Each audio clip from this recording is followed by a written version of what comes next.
Le charme des réseaux sociaux, c'est l'avènement d'un espace démocratique dans la prise de parole concernant les débats de société. Aujourd'hui, chacun peut avoir accès aux réseaux sociaux, à ces outils de communication devenus un potentiel instrument de revanche des citoyens lambda sur les élites et sur les gouvernants, qui ont longtemps confisqué la parole publique par un accès privilégié des outils de communication traditionnels, à savoir la radio et la télévision. Mais la brutalisation des discours, le lynchage collectif comme distraction, dû à un usage dépravant de ces réseaux sociaux, suscite de vives controverses relatives à l'utilité et à la pertinence du nouvel univers électronique à la portée de tous. Notre papier analyse les enjeux liés à la démocratisation de la prise de parole publique par ces nouveaux médiums de communication et aux controverses nées de leur fonctionnalité ambivalente. Avec comme point de mire la brutalité du débat actuel dans ces réseaux sociaux au Sénégal autour de figures ciblées, le politique et le religieux. Le paradoxe des réseaux sociaux, nouvel âge atteigné de la démocratie, ou espace de dérive et de sociabilité. En dépit des controverses autour de la fonctionnalité des réseaux sociaux, le constat est que l'Internet se révèle comme le nouveau dispositif de communication qui favorise le débat démocratique et participatif. Par les réseaux sociaux, on a assisté à une formidable conquête démocratique dans les débats citoyens. Avec l'ère de la fin de la parole confisquée par les élites, par les experts et aux autres chassants, à l'aune du rôle qu'ils ont joué dans les mouvements démocratiques et des luttes citoyennes. Nul ne peut dénier à ces outils de communication leur potentiel apport à l'émergence d'une nouvelle éthique citoyenne qui a réduit le creuset entre la posture des citoyens lambda et celle de l'élite gouvernante ou intellectuelle. Le citoyen peut désormais faire éruption dans le débat public, quel qu'en soit son niveau et son statut social.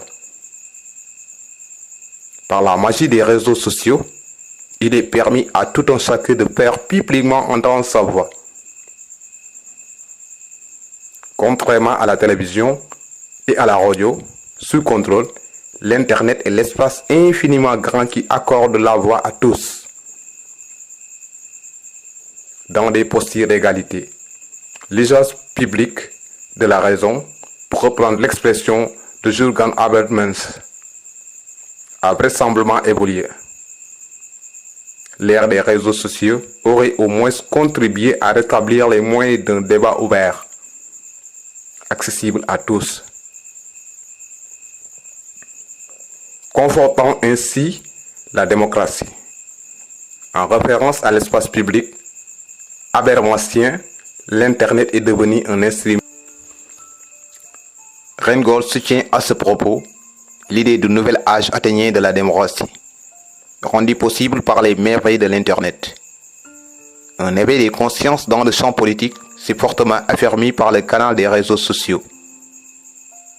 Ils ont grandement contribué à l'immense défi de l'engagement politique et citoyen.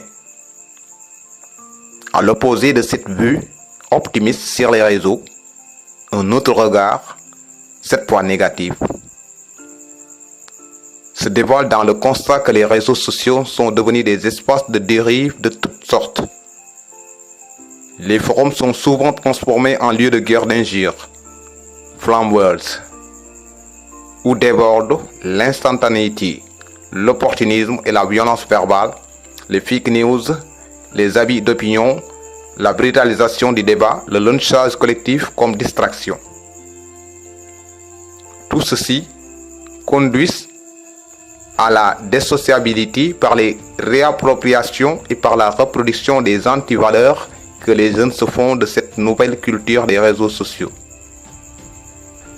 Les réseaux sociaux sont, par conséquent, une arme en puissance au bout des doigts, mixée à de l'immaturité des jeunes et à de l'immoralité des trafiquants d'influence et de maîtres chanteurs de tous bords.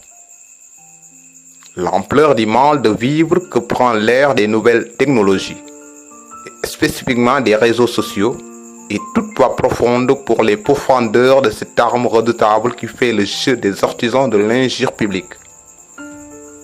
S'il est avéré que les réseaux sociaux ont contribué à la démocratisation de l'espace communicationnel et dans le jeu démocratique, les dérives générées par leurs usages déconnectés ont fini d'installer le malaise par un excès dans les propos au nom de liberté d'expression. Le paradoxe de la démocratisation du débat citoyen par les réseaux sociaux permet la participation de ceux qui n'ont ni la posture intellectuelle ni le sens de la civilité d'interagir avec les autres en dehors du respect des clauses requises avec les essences de propos.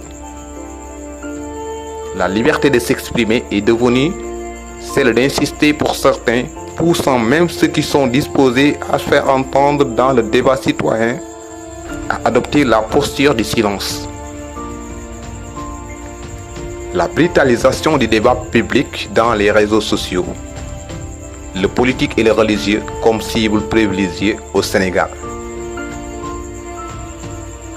Comme le soutien romain, Baudouin, la brutalisation du débat public par l'Internet est devenue aujourd'hui un fait de société.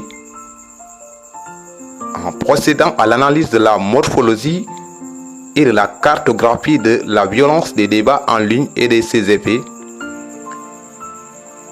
il est avéré que l'Internet a favorisé la violence expressive. Il a engendré un ensauvagement des relations sociales en développant une démocratisation de la méchanceté. Cela se confirme par l'injure, les propos haineux, l'intimidation, le chantage, le mensonge et le langage collectif comme distraction. Avec la constante transgression des normes de civilité requises dans un débat public et citoyen, la sociologie des problèmes publics et des problèmes de société permet de comprendre comment et pourquoi les deux figures marquantes de la société sénégalaise, à savoir les politiques et les religieux, sont les plus visés dans cette radicalité des propos dans les réseaux sociaux. La centralité de ces deux acteurs dans l'espace médiatique des réseaux sociaux s'explique par leur posture et les attentes dont ils sont porteurs aux yeux de l'opinion.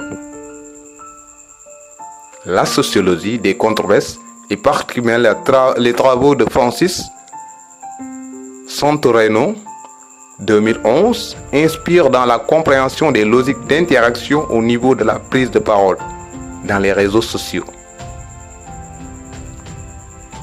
Par l'adoption de postures critiques d'une nouvelle génération, l'idée de trajectoire argumentative ajoutée dans sa sociologie des processus critiques éclaire sur le sens des critiques à l'égard des figures politiques et maraboutiques.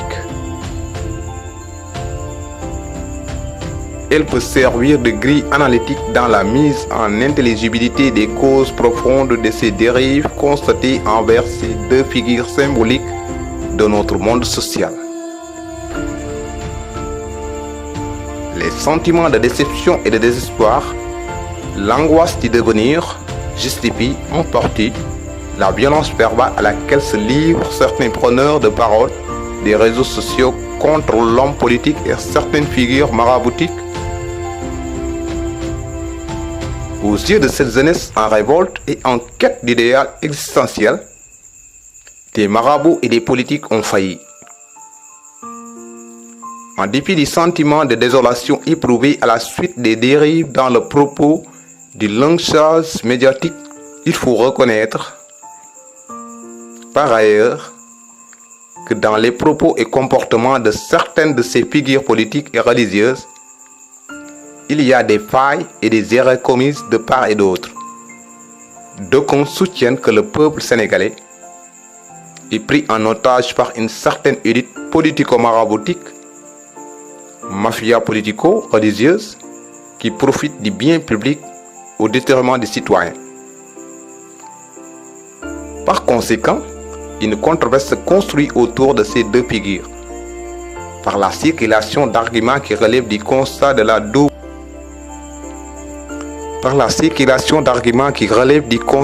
double faillite de cette élite politico-maraboutique. La faillite dans la gouvernance politique est celle relative à l'ébranlement de l'orthodoxie religieuse et des fondamentaux de l'ordre confrérique soufi dont ils sont héritiers.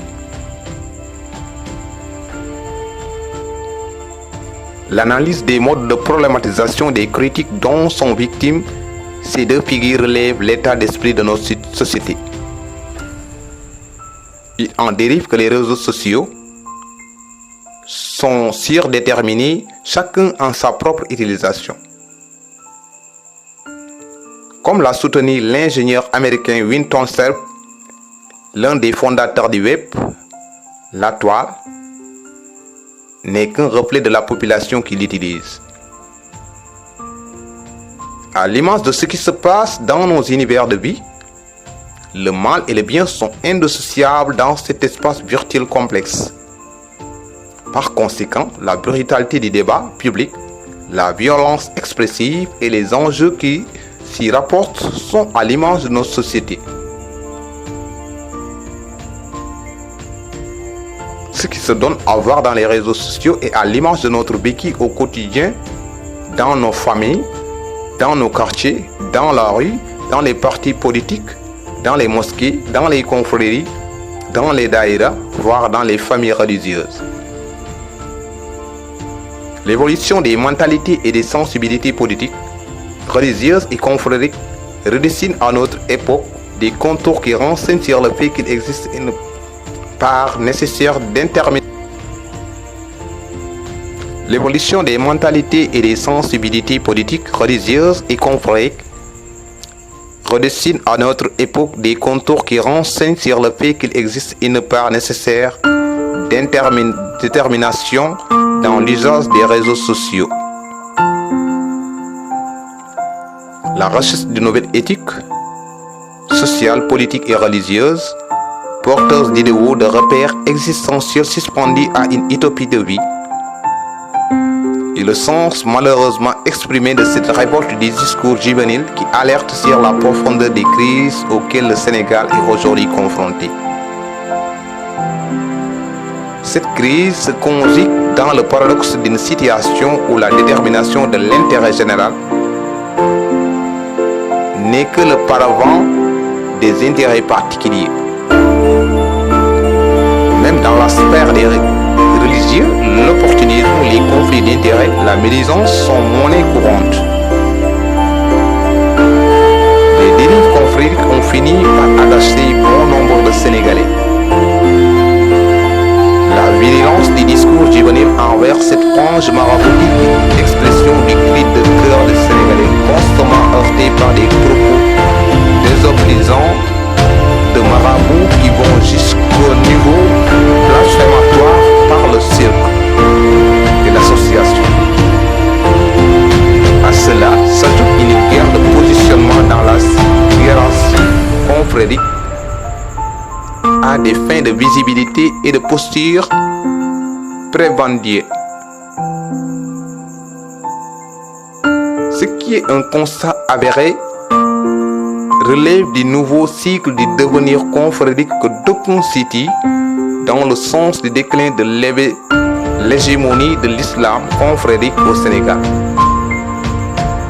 On est presque dans la phase de falsification de l'orthodoxie confrérique dit à la connivence entre pouvoir politique et caste maraboutique.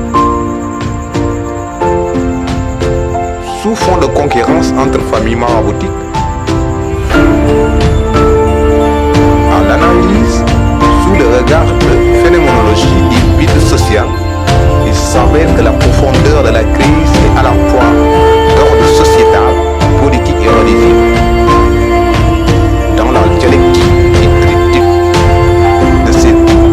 désordre, la crise sociétale se configure comme le creuset matriciel de l'enchage dont sont victimes les politiques et les religieux.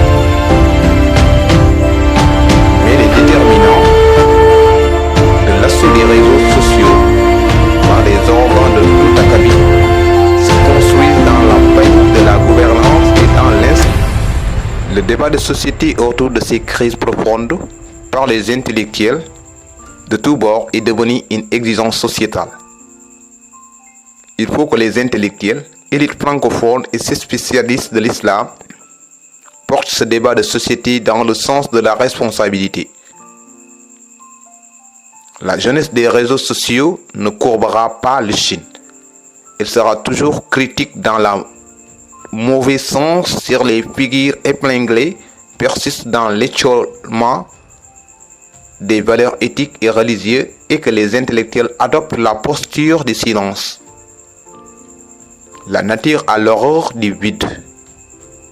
Pour combler ce vide et redéfinir le sens critique du discours, en combattant l'injure par la force de la pertinence argumentative, il nous faut être à la quête d'une nouvelle intellectualité à la hauteur de nos problèmes de société.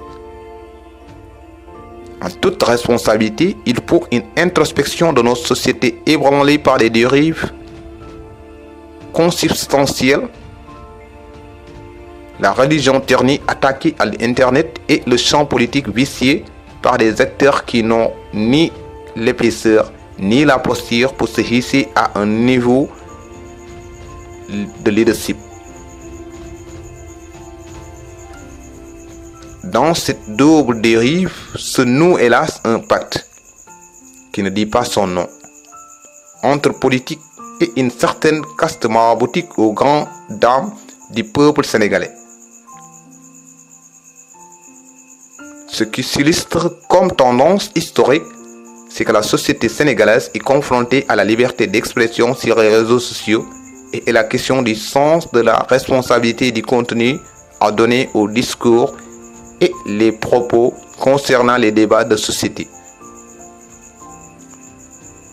Face à ce débit sociétal et historique, il y a un vide de la parole constatée, celle de l'intellectuel. Les débats sur certains plateaux de télévision sont quasi identiques à ceux vécus dans les réseaux sociaux. Les mêmes invités, avec les mêmes thématiques, concis sous le format de la palabre et de la platitude dans les échanges. Les débats politiques se produisent souvent dans les travers du manichéisme, de la polarité opposant partisans du pouvoir au détriment de discussions articulées à de grandes visions programmatiques porteuses d'émergence et d'alternatives crédibles. La morosité des débats et les monologues sont à l'image d'une élite politique dont le niveau intellectuel contraste avec les exigences et les enjeux de développement de notre pays. Les chaînes de désolation servies par l'Assemblée nationale sont un autre exemple édifiant, suffisamment illustratif du vide intellectuel dans le champ politique. Si la maturité démocratique suppose la faculté de débattre, qui est une composante de l'activité intellectuelle, il faut aussi nécessairement que se crée un cadre d'éclosion du débat. Or, au Sénégal, il y a l'absence de quête d'une nouvelle intellectualité capable d'apprendre des processus transformationnels du monde et de favoriser dans le formatage de l'élite politique le leadership achevé dans tous les domaines, surtout en gouvernance politique. Concernant le vide intellectuel dans les débats de société,